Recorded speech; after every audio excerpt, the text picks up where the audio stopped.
एक फिल्म आई थी, आप देखिएगा कभी अगर मौका मिले। उस फिल्म का नाम मेरे ख्याल से था राइट और रोंग, या राइट या रोंग, ऐसा कुछ नाम था। सनी देओल था उसमें और अजय देवगन भी शायद था। देखिए आप लोगों ने फिल्म? कितने लोगों ने देखी? हाथ खड़ा करें। ठीक है।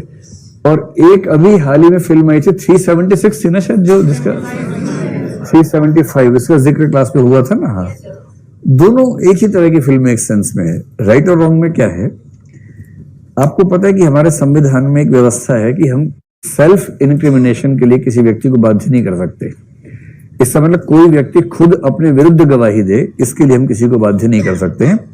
मेरे ख्याल से आर्टिकल 23 में ये बात, वो है ना 20 क्लॉज 3 में ये बात लिखी है। तो इसका मतलब ये कि अगर क्रिमिनल मामला है, सिविल में कर सकते हैं, क्रिमिनल मामले में आप किसी अभियुक्त से ये नहीं कह सकते कि अपने खिलाफ गवाही दो, और अगर कहेंगे तो उस गवाही का कोई मूल्य नहीं है। इसका व्यवहारिक जीवन में मतलब ये होता है, मान लीजिए कोई अपराध आपके घर के आसपास हुआ, पुलिस आपके पीछे पड़ गई और अब घबराए हुए बुरी तरह से कि बिना बात के फंसा दिए, और पुलिस ने ये भी कह दिया कि हमने देखा तुमको ऐसा करते हुए, तुमने ही किया, 4 लोग और कह दें, झूठ बोल रहे हैं, और पुलिस की 8-10 लोग आपके आसपास बैठे हुए हैं, एक दो ने पिस्तौल निकाल रखी है और कह रहे हैं देख भाई, जिंदा रहने का एक ही तरीका है, चुपचाप कबूल कर ले। अब आपको लग रहा है कबूल नहीं करूंगा तो जान से मार देंगे, तो कबूल करना इज बेटर देन डाइंग। तो आपने कहा ठीक है सर, मैं कबूल कर लेता हूं। उन्होंने स्टेटमेंट लिखवाई, आपने लिखी कि हाँ ऐसे ऐसे मैंने किया था, बम मैंने लगाया था, ये मैंने किया था, आदि आदि लिख दिया। अगर कभी जीवन में ऐसा हो जाए ना, तो ध्यान रखना है कि इस स्टेटमेंट की कोई वैल्यू नहीं है। पुलिस वाला कहे कि बोल तो नहीं किया था, जोर से बोलना, बोला माइक लाओ पहले, ऐसे नहीं बोलूंगा, माइक पे बोलूंगा, मैं तो माइक पे बोलना, अपराध मैंने किया है, मैंने गोली चलाई थी, ऐसे करना। इसकी कोई वैल्यू नहीं है, क्योंकि सेल्फ इंक्रिमिनेशन मीनिंगलेस है। और कानून कहता है साफ साफ, जब तक जज के सामने अभियुक्त ऐसा नहीं बोलेगा, उसकी आत्मस्वीकारोक्ति की कोई वैल्यू नहीं है। ये इसीलिए है कि 1000 अपराधी भले छूट जाएं, एक भी निर्दोष को सजा ना मिल जाए, और हमारा सिद्धांत पहले वाक्य को ठीक से पूरा करता है। सेकंड तो हो ही जाता है, लेकिन पहले वाले को ठीक से पूरा करता है। 1000 छूट ही जाते हैं और एक तो खैर नहीं मिलती सजा आमतौर पे, ये होता है।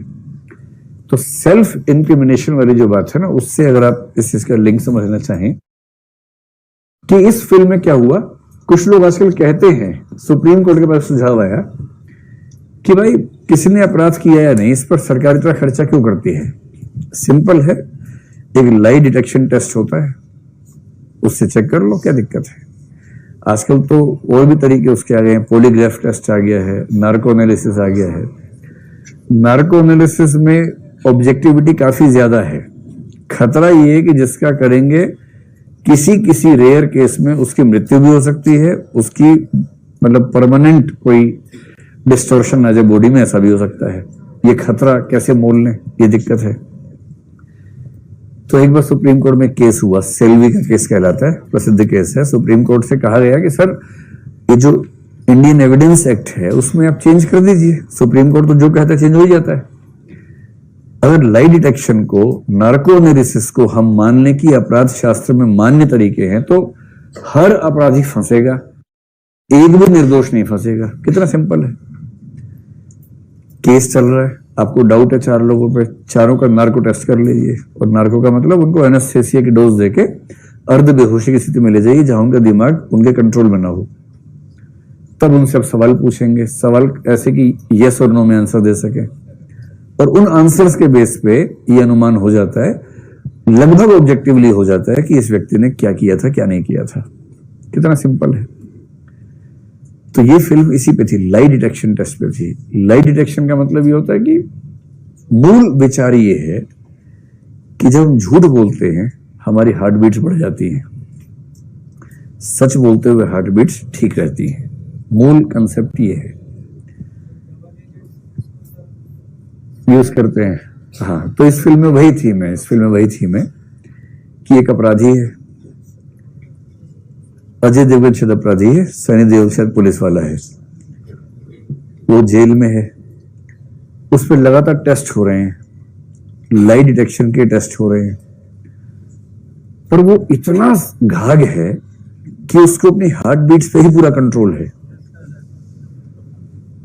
कोई व्यक्ति झूठ बोलते हुए अगर सुपर कॉन्फिडेंट होगा तो हार्ट बीट्स नहीं बढ़ेंगे।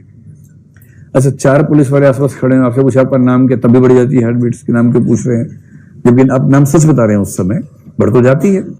हार्ट बीट बढ़ते हैं तो कई फैक्टर्स हैं। इसका मूल ये है कि झूठ बोलते हुए बढ़ेंगे, सच बोलते हुए नहीं बढ़ेंगे। मतलब पहले कूल करने के बाद, शुरू में नहीं, कूल करने के बाद। और ये व्यक्ति इतना घाघ है कि इसकी हार्ट बीट्स बढ़ती नहीं है जब तक ना चाहे। टेस्ट कर करके थक गए हैं मनोविज्ञान के लोग, सारे रिजल्ट्स वही निकल रहे हैं जो वो चाह रहे कि निकले। उसका जेल में व्यवहार एकदम वैसा है जैसा होना चाहिए, क्योंकि इसको मनोविज्ञान के सारे सिद्धांत पता है कि कौन सा व्यवहार करूंगा तो मनोविज्ञान के लोग क्या निष्कर्ष निकालेंगे मेरे बारे में। परंतु में इसको छोड़ दिया गया क्योंकि सारे टेस्ट कह रहे हैं कि वो बेकसूर है। और जब जेल से निकला है तो आखिरी वाक्य वैसा ही बोला है जैसा 376 में उस वकील को उस लड़की ने बोला है। कैसा वाक्य, समझ गए? जिसका मतलब है कि तुम्हारी सारी जो व्यवस्था चौपट है, दरअसल मैं ही हूं और तुम मुझे पकड़ नहीं पाए, पकड़ पाओगे भी नहीं।